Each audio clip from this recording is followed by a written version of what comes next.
Yeah. Good evening, everyone. Thank you for joining us for this webinar on CBSE and NIOS education for the differently abled, an issue that is of immense interest to parents as many face numerous challenges in providing education to their children.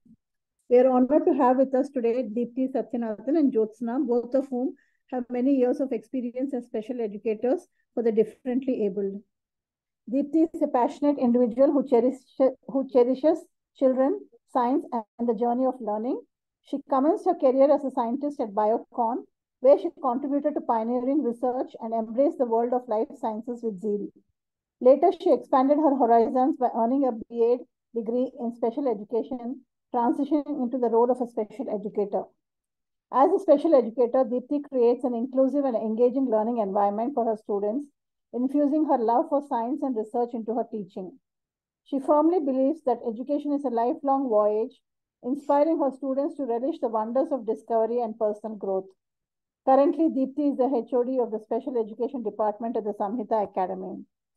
Beyond her professional life, Deepthy continues to explore her passions for science and learning, sharing her infectious enthusiasm with those around her. Her commitment to making a positive impact on the lives of children through knowledge and empathy is at the core of her identity, and she aspires to inspire and uplift everyone she encounters. Jyotsna comes with over 13 years of experience of working as a special educator with Samhita Academy, Bangalore. She has experience working with intellectual disabilities, multiple disabilities, including autism, Down syndrome, ADD, ADHD, learning disabilities, and developmental delays. She believes in making a child learn skills to become an independent and confident adult. Her aim is to make the learning process fun and meaningful by way of thinking routines, games, activities, online, offline, interactive notebooks, differentiation. She believes in holistic development of the child using study skills and life skills. She puts faith in supporting the emotional and social development of children with encouragement, understanding, and positive feedback.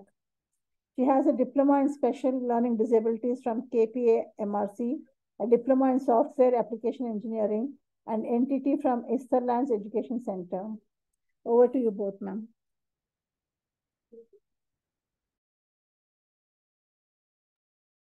Hello? Yeah, I think Deepthy will go first. Deepthy? Yeah, I can go first. Thank you. Thank you so much for the introduction.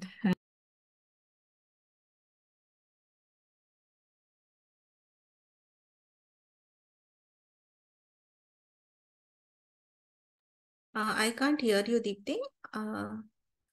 Others are able to hear? Ma'am, you're muted. Can you hear me now? Yeah, now you're audible. Yeah, thank you for the nice introduction. I was looking forward to meeting parents here, and I can also see a couple of youngsters, I think maybe young students here. Also, one or two of them, I just happened to see them on the video. Okay, so here I think I'll be talking mainly from my experience of working in with a CBSE school, and how things are, how it'll work within a CBSE school, and what does CBSE provide for children with special needs. My experience, though, has been mainly with children with learning disabilities, or that's the main range of students which have been working with. But overall, whatever the CBSE in terms of concessions or in terms of accommodations, I have a fair idea of what it is. That is what I'll be trying to share with you. As far as CBSE is concerned, if you talk about the primary and the middle school years, CBSE does not per se say do this or do that. Okay, it goes by a broad framework, which is by the National Education Framework. But what is the National Education Framework is what CBSE also follows. And the curriculum that is adapted is normally from the NCERT curriculum. So all that CBSE tells is that they have what is called as an inclusive education handbook, in which the guidelines are given how CWSN students need to be included in regular schools. Okay, so this handbook gives you how all the 20s, whatever the 2016 or whatever RPWD Act came through in 2016, and all the different disabilities that have been mentioned there. For each of the disabilities, what can be done in a school is been mentioned. It is just mentioned there. It's in a part of a handbook. But CBSE does not mandate it as of now. okay, that every school has to, it has to, have to have all these things. But certain things have come in. For example, every school now has to have ramps. They need to have lifts. They need to have tactile, the small things that have come in as a mandatory thing, that these things have to be definitely present. Toilets for children with physical disability, and these kind of things, small things that have made compulsory. But there are a lot of other things that are yet to come, though it is mentioned in the handbook. Okay, so what my thing is about inclusion, when we say of inclusion, is the severity of the disability, what matters, in terms of including a child in a regular school. What is the purpose of, as a parent, if I were to think as a parent, what is my purpose of sending my child to school? Okay, so is it to gain knowledge, or is it to socialize? I think these are the two main things that we normally look as parents when we send our children to school. One, for them to learn, and the other would be for them to socialize. Now, depending where my child is, on what level my child is, I could then decide what do I need to do. If the child is functionally, he's at only functional academy, so even below that, then my expectation from the school will definitely not be that I'm sending my school German and he's not learning anything. So that the things that happen, that the child is going there because the curriculum is fixed. Now, in a grade 2 second standard class, a second standard class curriculum is what will run. In a grade 6 class, a grade 6 class curriculum is what will run. So that is not going to be diluted for any child who's going to be there as part of the inclusive classroom. But what can be done in the inclusive classroom is that certain provisions can be made for that child to be present in the classroom. So example, if it is a child with visual impairment or hearing impairment, certain small changes within the classroom can be made so that the child can access the same curriculum that is being provided. Now, the curriculum, the CBSE never says to dilute the curriculum. So have the same curriculum, but make modifications within, maybe in terms of testing or in terms of how the child can write the exams, or how he can access the curriculum. It could be through tactile books or through videos or through audio books. Okay, so these kind of accessibility is okay, but they're not talking about any form of dilution of curriculum there. At the same time, it is also, we have a no retention till grade 8. So any child who joins school will move up till grade 8 without any issues. Okay, so the main idea during that whole thing is the child develops along with his peer group, interacts with his peer group, builds his social skills, and whatever at functional, if it is child is at functional level, the functional necessary literacy skills and the numeric skills, and move on till grade 8. Okay, beyond that, now, CBSE mandates that the child has to pass grade 8 to move to grade 9. Okay, so that is a block for CBSE there. Okay, so beyond that, if the child is not then at par, then it is difficult for him to move to grade 9 and 10. Now, from grade 9 and 10, I'll tell you what all then the CBSE is very clear as to what guidelines to be followed and how do we go about taking the board exams. Okay, so within the primary years, what we can do as a school is what I've seen in my school, or what many other schools are following us. We can provide for a scribe if necessary. We could have a shadow teacher when necessary. We could, if it is tactile, there are schools which are where visually impaired children are there. They're following tactile books. They're taught how to braille typewriter, and this is being taught. They can be included in the class. The hearing impaired children can be included in the class, depending on are they able to lip read, or is the or you need to have an interpreter in the classroom along for the child. Just like a shadow teacher, then you need to have a sign interpreter who will teach the child sign language plus also interpret it for him. So these are things that is possible, but are schools doing it as of now? Maybe a few schools are, maybe a few schools, and most, I would say most schools aren't right now. And a few schools may be attempting to become inclusive. Okay. Now, children with physical disabilities, if they are not at par in terms of their academics with others, I think it is a breeze through. I think it's very easy to include them within the school, and they can be in the same classroom as any other child is and access the same curriculum that is being delivered in the class. I can see one raised hand here. Yadala? Venkatasai. You had a question in between? I think by mistake he might have raised, ma'am. Okay. Right. Okay. I don't know, because I'm speaking in English. Is everybody accessing what I'm trying to say? Yes. Yeah. Okay. That is fine. Okay, so this is what CBSE talks in terms of primary and middle school. So the child, see, inclusion is something, though I'm also in favor of inclusion, but there are some limitations when we call about inclusion. When I say if a child cannot access, see, ultimately, if I'm not able to access the curriculum within the running in the class, that means I'm spending 6 hours in a school without gaining much from that classroom. Okay, and if I'm not gaining anything from then, why am I spending that time over there? Then the other point comes is, yes, I'm there to socialize. Okay, then because then peer group availability is present in a school and maybe not at the home.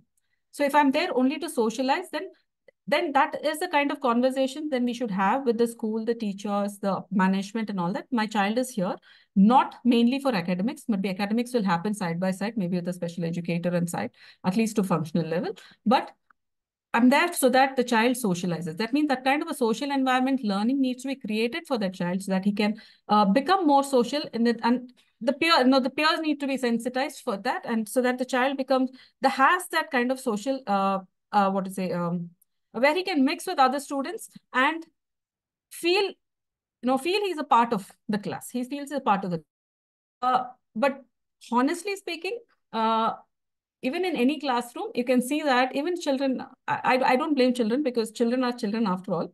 Okay. And if everybody wants to run a race, everybody wants to run the race, right? So if your child is not, if he's not able to do certain things, it's natural for other children to exclude. It's a very natural process. I think we have all done it, and it must have happened during our younger days also, that if one person is not playing, then we exclude him and then we continue to play.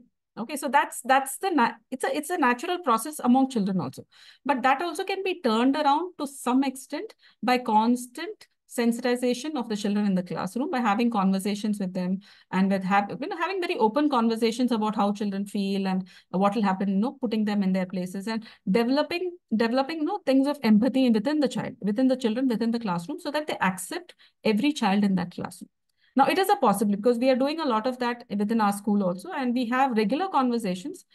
But I wouldn't say it is 100% effective. To some extent, 50 to 60% children do turn around and try to include. But somewhere or the other, in that speed of wanting to rush to play and doing things faster, they tend to exclude and they say, okay, this person is very slow or this person is not able to do it. So let it be, let it know, and things like that. So again, at middle school level, then what happens is a child, CW, normally what I've seen is the child tends to start developing inferiority complexes, and there are other mood swings and a lot of things that grow between the grade 6 to 8, where children start then becoming angry. They start showing their frustration in different ways, and you start seeing a lot of behavioral changes during that time. That is the time when we need to really hold these children up together, saying it is in a few years, and if academics is not the challenge, they will overcome it eventually. They will overcome it eventually. That's maybe as to high school and but these children learning this again, my experience again is ADHD. But other disabilities, uh, uh, what's my experience is very limited with other disabilities as such. So moving on to what CBSE has proposed for what kind of concessions, child has reached a 9th standard, what kind of concessions of accommodation CBSE providing. I'll just show you the circular that CBSE shared and I'll explain what is the circular trying to tell us.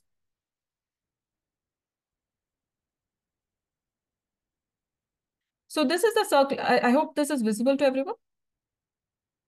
Okay. The circular says, I'll just expand it so that it becomes a little more This is the circular from in 2019 that CBSE had put out.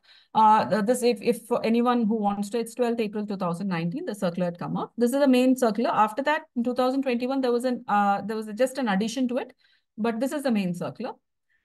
And this is exemption and concession based on the RPWD Act. So whichever all the disabilities mentioned in the RPWD Act 2016, all of them have the same kind of concession and exemptions.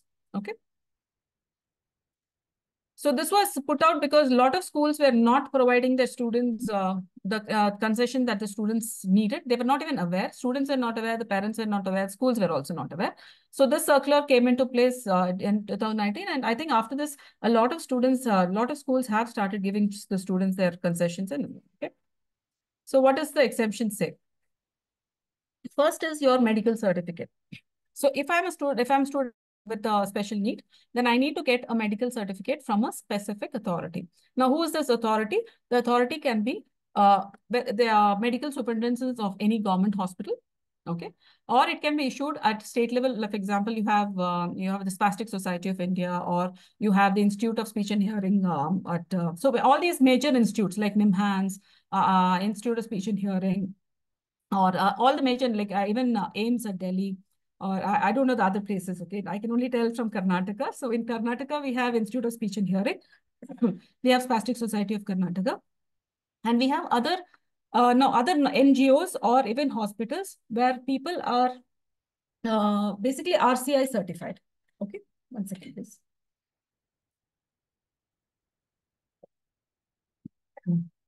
So where they're RCI certified, it's very specific. CBSE is very specific that they have to be RCI certified. Only then the medical certificate is approved by people if they are not belonging to the government sector. Okay. Once you have the disability certificate, then the parent or the child has to apply. There is something called an Annexure D, which is along with this particular circular itself. You need to fill it up and then hand it over to the school, and the school sends your medical certificate along with the Annexure D to the RO, the regional office, whichever is the regional office in that area. And they will approve it or reject it depending on the case, okay?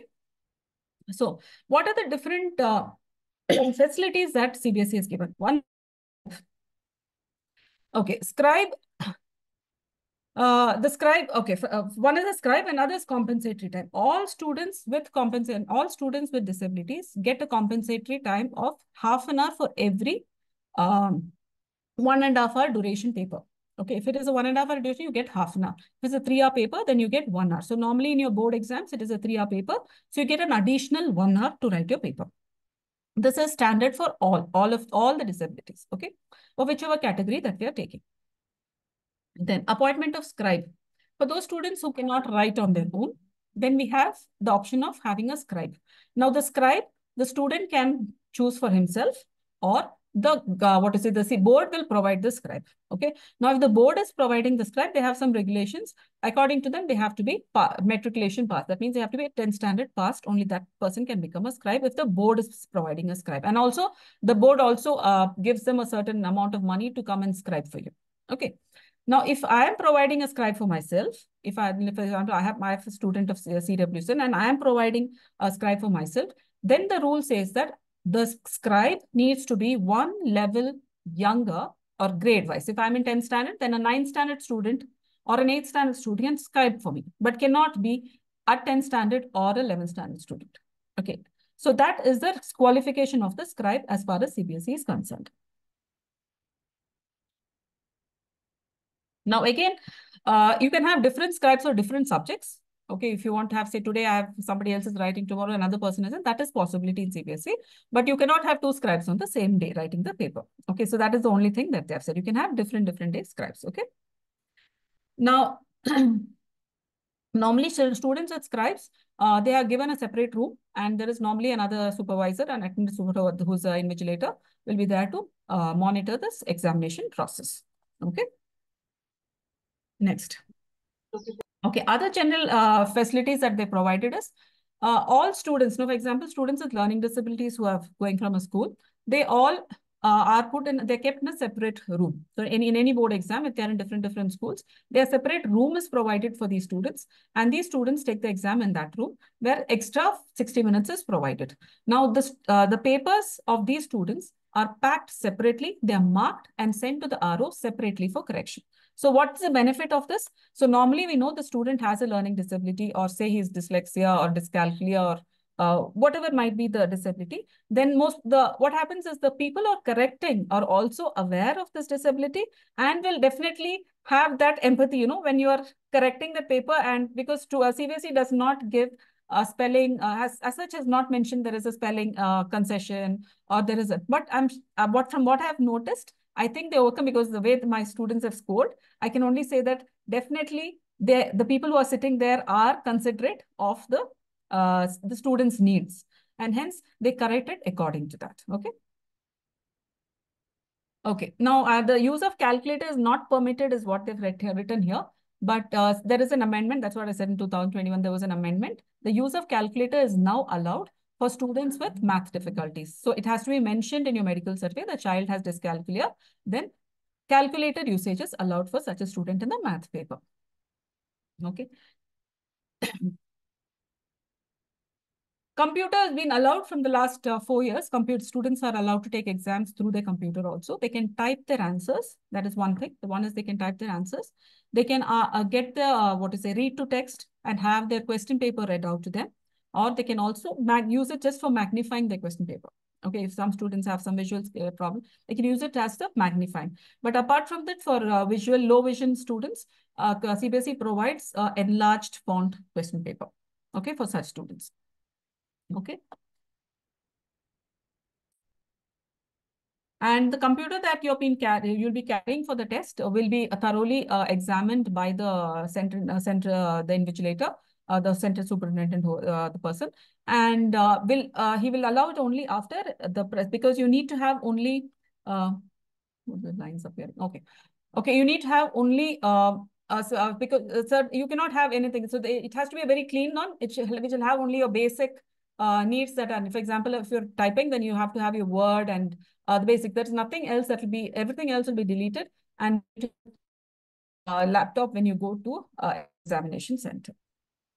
To be loaded and it will be present in the. Okay. To this. Exemption from third language. So all students with disabilities, irrespective of what disability, they are being exempted from third language. So when do the child study third language in CBSE? It's normally done between grade 6 to grade 8. Okay, in most schools it's between grade 6 to grade 8. Some schools also study from. They need not study when they are in middle school. Language. Okay, they're exempted from it. Then the other option is flexibility in choosing subject. There's a very important option. If your student is not, say, for example, I'm not good at math or I have dyscalculia and I can't do math, then I can drop math. I can choose any of the other subjects that are provided here. So what CBSE says is you have to take one language. Now that language should be your medium of instruction. So if it is an English medium school, then that language is going to be English. If it's a Hindi medium school, then it's going to be Hindi. If it's a Kannada medium, it's going to be Kannada is going to be a language then. Okay. Apart from that, you need to choose 4 subjects. Now, what are the 4 subjects? It could be any subjects from group 1 or group 2. Now, what the group 1 subjects are: math, science, social science, any other language, music, painting, home science, business, accountancy, computer applications. And in group 2, we have information technology. So if you're choosing computer applications in group 1, then you can't take information technology from group 2. You can only choose one of the 2. Okay. So any of these 4 subjects can be chosen. But again, what is the point over here is the school should have applied for that subject. That means they should have applied for the subject at the board level. Okay, that means they should have a teacher for that, and they should be registered for that particular subject in the board. Okay, so then they are allowed to take it. There are some schools which are offering this kind of combination for students, but in our school we only offer painting as an option, where the student can drop either mathematics or second language and pick up painting as an option. Okay.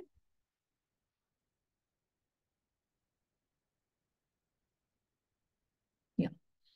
So for some students, especially hearing impaired students or visually impaired students, normally we say, certain alternates, instead of practice, since they can't do practical exams, they have been provided alternate questions, or sometimes it just could be MCQs for practical exam. And remember, the thing is, this is not only for 10th, the similar kind of thing is given for grade 12 also, which is also a board exam. So you can get an alternate, say, instead of a practical exam, you will get an MCQ paper where the child will appear instead of, so based on practicals. So the questions are based on the practical part, but the child will be marking the answers instead of doing the practical. Okay. The same consideration for even grade 12 when it comes to flexibility choosing subjects, that depending on, you can choose music, home science, or accountancy, or things like that. Instead of math, it's basically a choice, just like in Nios or other programs where you can choose subjects. CBSE has made the options of choosing these subjects. It's just that you should have someone to teach these subjects in the school. Or you should have someone who can at least once or twice in a week take the classes for these subject and prepare the child for the examination. So that these are the main things that CBSE is provided with respect to 9th and 10th. Okay, so there is no curriculum dilution. All students study the same 9th and 10th curriculum. The CBSE may have made a basic math. I think some of you will know that we have, instead of standard math, they have provided something called a basic math to reduce the load for students who don't want to do standard math. Okay, but again, that it is not of much use to children with learning disabilities, especially in math, because the standard math and the basic math, the only difference is while taking the examination. Okay, but the curriculum again remains the same. They're studying the same textbook. They're going to write the same tests across the year, but only in the final board exam, you'll have two different papers. Okay, so that really does not help anyone with respect to the learning process. So CBSE then has sent an advisory. So all these things need to be provided. It's only an advisory. It is not a compulsion. Okay. So no special needs child should be denied admission in a mainstream school. This is what it asks for. Okay. They should also provide assistive devices and availability of special teachers. And they should be made disabled. So they said they should make disabled friendly by 2020. I think most schools are to some extent disabled friendly in terms of ramps, hostels, libraries, laboratories. All these things are accessible now to students with disability. Availability of study material for the disabled, like talking textbooks, I think it's yet to happen. Computers with speech software, all these things are not yet there in most schools. It is maybe a couple of schools might be having it. At sign language interpreters, I don't think it is yet happened. Transcription induction loop system for students with hearing impairment is also there in very few schools. I don't think it is mostly not there. And how to organize the classroom so that children can be included well in the classroom. This is something that it depends on, I think, from school to school, how they're doing it. And a lot of in-service teachers of education, this is something that they've started, and it is going on in terms of professional development for teachers. Every year now, CBSE is reaching out to more and more schools and teachers so that they can train teachers to become more and more inclusive in their, accept the children as they are, as they come into class, and see what best can be done for the child so that the child can access how much ever he can learn within that class. So this is all that I can right now share in terms of CBSE from my experiences. But I would love to hear your questions and see what I can respond if there are questions. It'll be easier to respond to questions than me talking actually. Yeah, thank you so much.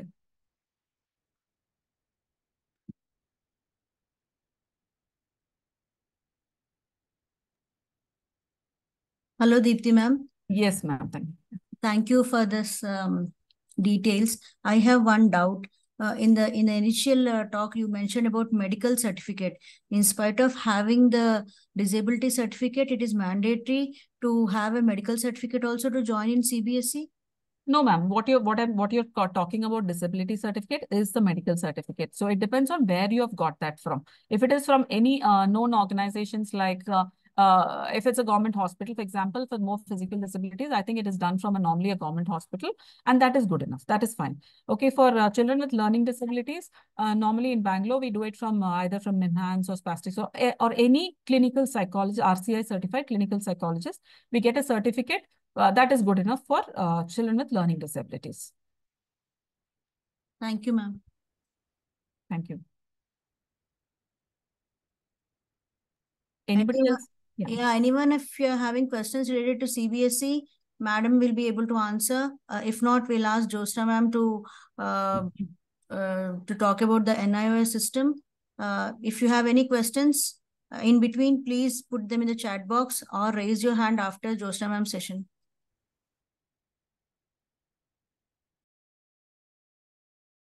Yeah, one question coming here is any fees concession in CBSE for the disabled? Not that I know. I think CBSE, I think all the KV schools and all that, I think they don't charge anything.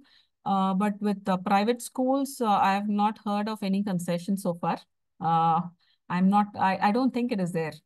If it is mentioned somewhere, because they say right to education, free and all that, but I'm not sure that is applicable right now. Okay, one more. I'm sorry because I've been talking to people. Many people will be calling me and asking me these Sure. doubts. As I'm asking you, Yeah. I would also like to know if any school denies admission. As parents of disabled kids, where do we approach? Because our kids are mostly more than 60% disability. Initially, in the initial stages, only the disability will be there. By 10, most of them will not be able to walk or write. Few of them are denying the education.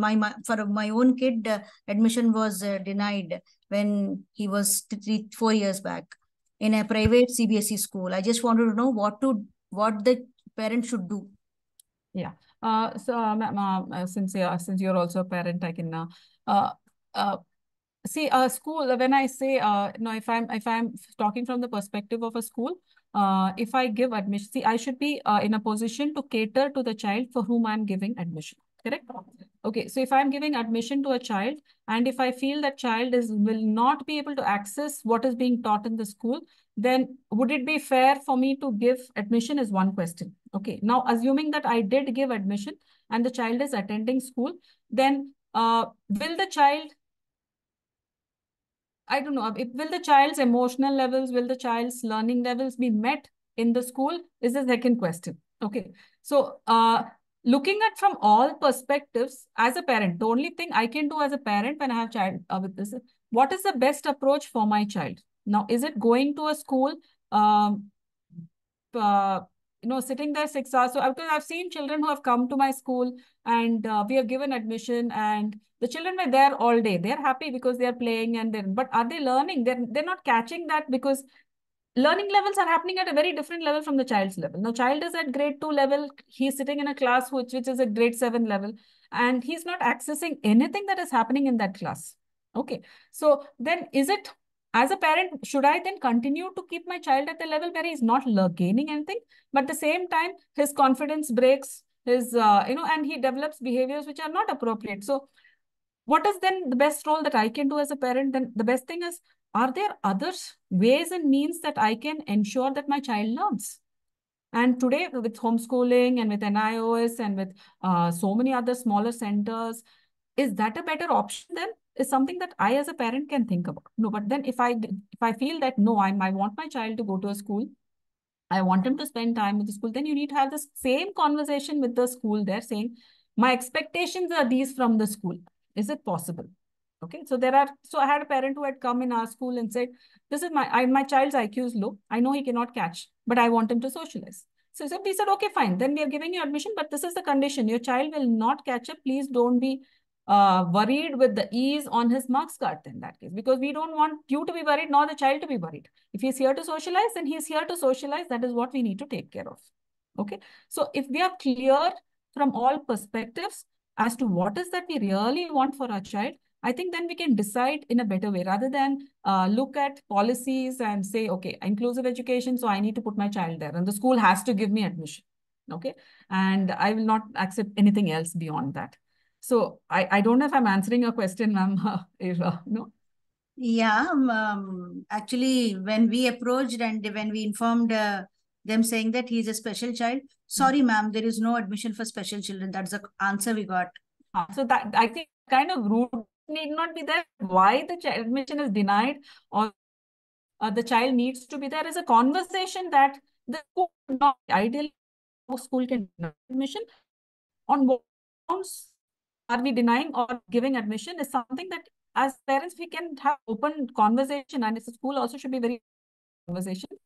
To somewhere where you find a place where the child also benefits from whatever process that. It's just because certain somewhere in the policy, if we go blindly behind it, your child is not going to benefit. Now the school is going to, see what is for a school. After all, I can give you admission. So what happens? I can give you admission. I'm going to get fees from you. Now, at the end of it, who has to benefit? The child has to benefit, right? So if it is not benefiting the child, then the process is not, I mean, you need to really look at it from that perspective. Does it benefit the child? That is the only question that we need to ask. Yeah. If the school has denied and if you think there is no empathy in that school, believe me, that is not the right school for your child. Okay, that is the only thing I can say. Anita ji raised her hand. Yes, ma'am. Yes, Anita. No, I just wanted to add that this one, the admission denial, no, it's not only depending on the the education disability. The kids who are having physical disability also, Yeah. as soon as they see the medical certificate, or we say that the child is having physical problems. IQ is good, but Okay. the child is having physical problem, they will deny. Easily they will deny. Why I am saying this is many parents, they are not getting admission only because the child is physically disabled. The Okay. child is studying well, he is active, but they don't give admission. The child can write well and can read well. See, there's no Yes, reason to deny. So then there is no reason to deny. Then you need to get into a conversation with them saying that it's my, the response. See, the school is always worried. How will the child with a wheelchair come into the classroom? Is the classroom? You also need to also check. Is the school environment? The school have the necessary provision for a child in a wheelchair to enter the classroom? Okay, so one is is there a facility for the child to go to the toilet? No, some of these basic things aren't. If it is not in place, then that school is not even deny or not. As a parent, I would say I will check first. Whether the school is it ready for my child or not. If it's there, then I can have these conversation that this child can read and write, and there will be no problem with respect to academics. My only concern is this movement, and I think movement is not an issue because children, I would say, are that way. We have blessed children are ready to move our children, kids around, and they will take good care within the classroom. Okay, normally the peer group is very good normally within the classroom, but at least with this aspect, they're very, very, very good with it. So if the school is denying admission of physical disability, I think you should have more conversation with them and try to get them to, come to think the way you are. But I'm not saying every management there is empathetic. Okay, but it is slowly transformed and more, CBSE is doing. I mean, it is trying their best to create more awareness, trying to create more, SEL leaders, what we say, social emotional leaders. But are we doing it will take time, ma'am. I'm not saying every school is going to accept, but there are schools which are accepting. And I think that is the start. And you all should become advocates, to get more schools to start accepting. That is the only thing. Okay. I don't know if you are the correct person to answer this. Is there any law in this one, like physical disability, if any child is having any problem? They can approach the district education officer or anything 100%. like that. 100%. There are some laws, no? Yes, there are. You can definitely approach the local district administration officer. They're supposed to help you and guide you to get into the admission in the school if it is a necessity. But remember, it's one thing is if there is a clash between the administration and the management and the parent, the person who is not going to get benefited is the child. Okay, but at the same time, I'm not saying out of fear, stay away from it. Okay, if somehow we need to get to prove them, yes, my child can do it, we will help you in any way to make this child included in the class. Okay? So if they get that confidence, most schools will slowly, push it in. And maybe when they see success with one child, they will be open to more children. Yes, okay. When parent fighting, it will benefit the other kids also. That's 100%, true. 100%. That's very how it much true. always works. Yeah.